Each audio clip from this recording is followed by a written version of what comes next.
Assalamualaikum warahmatullahi wabarakatuh. Perkenalkan, nama saya Fia Alpinarosa dengan NIM C1E1230006 dari program studi kewirausahaan.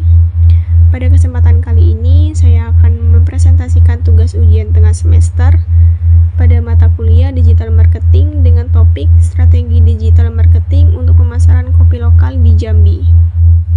Lanjut ke latar belakang. Seorang pengusaha muda di Jambi ingin memasarkan produk kopi lokal secara digital, namun pengusaha tersebut memiliki keterbatasan anggaran dan belum memiliki website. Saat ini hanya aktif di Instagram dan WhatsApp bisnis. Untuk itu, diperlukan strategi digital marketing sederhana yang efektif selama 3 bulan ke depan agar produk kopi lokal Jambi dapat dikenal lebih luas dan meningkatkan penjualan. Kemudian tujuan pemasaran. Tujuan dari strategi ini adalah untuk meningkatkan brand awareness kopi lokal Jambi di kalangan anak muda Jambi dan sekitarnya. Lalu kemudian untuk meningkatkan penjualan online melalui WhatsApp dan Instagram, dan juga menumbuhkan loyalitas pelanggan dengan konten yang menarik dan interaktif.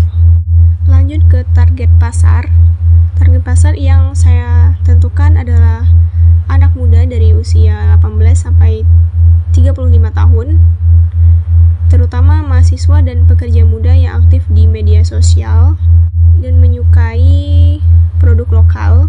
Mereka yang tinggal di wilayah Jambi dan kota sekitarnya dan juga aktif di media sosial, terutama Instagram dan WhatsApp, dan juga menyukai produk lokal dengan cita rasa khas daerah. Lanjut ke kanal digital yang digunakan, yaitu Instagram untuk promosi visual seperti foto, reel, story, dan konten edukatif. Kemudian WhatsApp Business untuk komunikasi langsung, pemesanan, dan pelayanan pelanggan. Lalu operasional, tambahan kecil seperti TikTok jika memungkinkan untuk menjangkau audiens muda lebih luas. Lanjut ke jenis konten yang akan dibuat. Konten yang akan dibuat yaitu terdiri dari 5 jenis. Yang pertama, konten edukasi, yaitu cerita asal-usul kopi Jambi, terus proses sangrai dan manfaat kopi lokal. Lalu ke konten promosi, seperti diskon mingguan, paket hemat, ngopi di rumah. Lalu konten interaktif, seperti Q&A tentang kopi, giveaway kecil, polling rasa favorit. Lalu konten testimoni, seperti video atau foto pelanggan yang puas. Lalu konten lifestyle, gaya hidup anak muda yang suka nongkrong atau bekerja sambil ngopi. Cara mengukur keberhasilan kampanye yang digunakan antara lain engagement rate, yaitu jumlah like, comment, share, dan save di Instagram. Lalu peningkatan followers, target naiknya 20-30% dalam 3 bulan. Lalu jumlah pesanan, peningkatan transaksi melalui WhatsApp, dan juga feedback pelanggan, respon positif dari testimoni dan ulasan. Selanjutnya, analisis strategi digital marketing UMKM fashion lokal. Pada soal nomor 2, saya akan menganalisis strategi digital marketing untuk sebuah UMKM fashion lokal yang mengalami penurunan penjualan. Selanjutnya, pada soal nomor 2, saya akan menganalisis strategi digital marketing UMKM fashion lokal yang mengalami penurunan penjualan meskipun aktif di media sosial seperti Instagram dan TikTok. Analisis penyebabnya yaitu konten monoton dan kurang interaktif, hanya fokus pada foto produk tanpa variasi. Lalu kurangnya strategi engagement, jarang membalas komentar atau DM dari pelanggan. Minim penggunaan fitur promosi digital seperti iklan berbayar atau ADS, berkolaborasi dengan influencer. Lalu tidak adanya konsistensi jadwal posting sehingga algoritma media sosial menurun. Lalu yang terakhir, kurang riset tren fashion, jadi produk terlihat ketinggalan zaman. Tujuannya untuk meningkatkan awareness dan konversi penjualan produk fashion lokal agar kembali diminati pasar.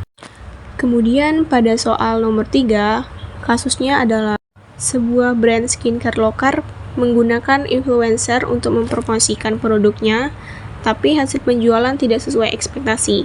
Dari hasil evaluasi, masalah utamanya adalah pemilihan influencer kurang tepat, tidak sesuai dengan target audiens skincare, misalnya influencer laki-laki untuk produk wanita. Lalu kemudian konten promosi terlihat tidak natural, terlalu hard selling sehingga tidak dipercaya audiens. Lalu kurang adanya CTA atau call to action yang jelas seperti link pembelian atau kode promo. Lalu tidak ada evaluasi performa tiap postingan seperti reach, engagement, klik link, dan konversi. Langkah perbaikannya yaitu pilih influencer dengan followers aktif yang sesuai dengan target pasar. Lalu gunakan konsep review jujur dan storytelling personal agar lebih meyakinkan. Lalu tambahkan kode promo eksklusif untuk setiap influencer agar hasilnya bisa diukur. Lalu gunakan insight dan data Instagram dan Google Analytics untuk memantau aktivitas kampanye. Evaluasi setiap bulan dan sesuaikan strategi berdasarkan hasil data engagement dan penjualan. Indikator keberhasilan dapat dilihat dari kenaikan trafik ke akun brand dan website, meningkatkan engagement rate, dan peningkatan penjualan kode promo atau link influencer. Selanjutnya pada soal nomor 4, saya menganalisis strategi konten untuk startup edukasi yang ingin meningkatkan awareness dan engagement di TikTok. Strategi yang disarankan fokus pada konten edukatif ringan, seperti tips belajar, motivasi mahasiswa, dan penjelasan konsep sulit dengan gaya lucu. Lalu yang kedua, content challenge. Ajak pengguna ikut tantangan edukatif, misalnya dengan hashtag belajar 1 menit. Lalu yang ketiga, konten kolaborasi dengan kreator edukasi lain untuk menjangkau audiens baru. Lalu yang keempat, konten cerita nyata, pengalaman penggunaan yang terbantu dengan platform startup tersebut. Untuk frekuensi posting, sebaiknya dilakukan 4-5 kali seminggu dengan durasi 30-60 detik per video. Lalu gunakan waktu aktif di TikTok seperti di jam 11 sampai jam 1 dan juga dari jam 7 malam sampai jam 9 malam. Lalu balas komentar dengan video agar tetap relevan dan aktif. Untuk pendekatan storytelling harus dibuat sederhana, dimulai dari masalah, solusi, manfaat, dan juga ajakan. Lalu sertakan musik dan caption menarik agar penonton tidak skip. Lalu tampilkan fitur tutor muda atau relatable agar audiens merasa dekat. Tujuannya membangun brand awareness, meningkatkan engagement, dan mengubah penonton menjadi pengguna aktif aplikasi atau website startup edukasi tersebut. Jadi dengan cara ini, konten bisa lebih menarik, mudah dipahami, dan meningkatkan engagement pengguna secara signifikan. Demikian presentasi saya mengenai strategi digital marketing dari nomor 1 sampai nomor 4. Dari keempat kasus tersebut bisa disimpulkan bahwa strategi digital marketing yang efektif sangat bergantung pada pemilihan platform yang tepat, konten yang menarik, dan interaksi yang konsisten dengan audiens. Demikian presentasi dari saya, mohon maaf apabila ada salah kata. Saya akhiri. Wassalamualaikum warahmatullahi wabarakatuh.